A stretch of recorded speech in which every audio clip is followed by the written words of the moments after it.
예, 보신 것처럼 여당은 여당대로 또 야당은 야당대로 내부 갈등이 심해지고 있고 또 다른 한편에선 통합을 목표로 하는 정계 개편 논의도 있습니다.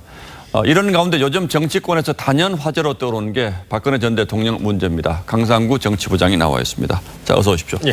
자, 박근혜 전 대통령 8월 사면설요. 이런 얘기가 있다고 하는데 이게 무슨 얘기입니까? 일단 염두에 둬야 될 것은 이게 여권에서 나오는 사면권을 가진 여권에서 나오는 게 아니라 야권에서 나오는 얘기입니다.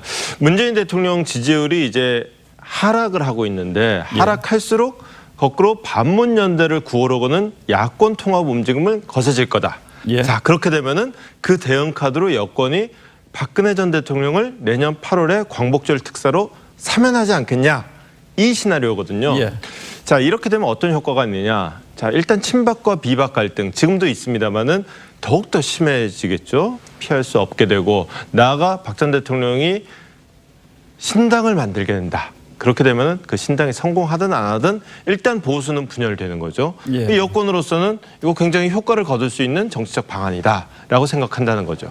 그러니까 여권이 야권 분열책으로 박근혜 전 대통령 사면이라든지 뭐 이런 상상을 할 수가 있는데 이게 실현 가능성이 있다고 봅니까? 정치적인 효과를 고려한다면 여권으로서는 생각해 볼 수 있는 방안이겠죠. 그리고 또 분열 위기에 직면하게 될 야권도 아니 박 대통령을 풀어주겠다는데 굳이 그걸 마다할 이유나 명분도 찾기가 쉽지가 않겠죠. 다만 막상 사면권을 가진 문재인 대통령의 선택에 제한이 있을 수가 있습니다. 우선 대법원 재판 일정이 끝나서 확정 판결이 나와야지 사면을 하든지 말든지 할 텐데 지금 재판 일정을 보면은 국정농단 사건이나 그런 거는 공천 개입은 대법원에 지금 사건이 넘어가 있습니다만 특활비는 아직도 2심 진행 중이거든요. 시간이 뭐 현실적으로 시간이 안 될 수 있다 이런 얘기죠. 빡빡해요. 그게 하나가 있고 또 한 가지가 사실은 더 중요한데 지금까지 적폐청산이라는 이 움직임이 문재인 정부 국정 운영의 중심축 가운데 하나였고, 그리고 또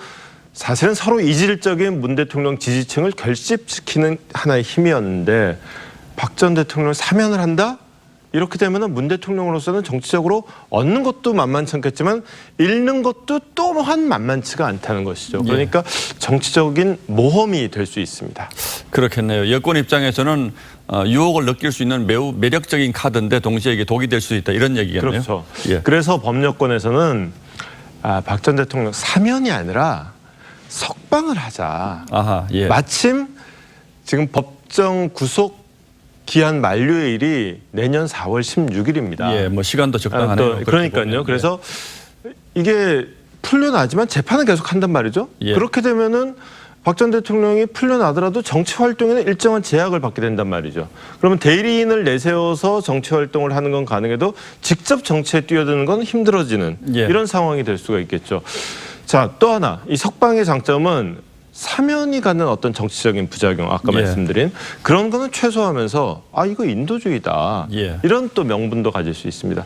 문 대통령 입장에서는 정치적인 이점은 최대화하면서 또 그러면서도 정치적인 부담은 최소화하는 이런 방안이 될 수 있겠는데 하여튼 박근혜 사면설이 됐든 석방설이 됐든 아직은 일부 정치권 인사들의 어찌 보면 예언에 가까운 말입니다. 분명한 거는 이런 논의가 당장의 민생을 걱정하고 또 민생을 해결해 줄 리더십을 갈구하는 우리 일반 국민의 정서와는 거리가 멀다는 점을. 그리고 이 문제가 이제 박근혜 전 대통령의 이제 국정 관련된 문제가 워낙 크게 국민들 마음에 상처를 많이 줬기 때문에 이런 것들을 국민들이 어떻게 받아들일 것인지 이 문제도 정치권에서 고민을 좀 해야 되는 문제긴 하겠죠. 그래서 이 얘기를 마이크 잡고 얘기하지 않고 주로 이제 사석에서 밥 먹으면서 얘기하고 술 먹으면서 얘기하고 상상력에서 나오는 얘기들이다. 일단은 그렇게 받아들이도록 하겠습니다. 강상구 기자 잘 들었습니다.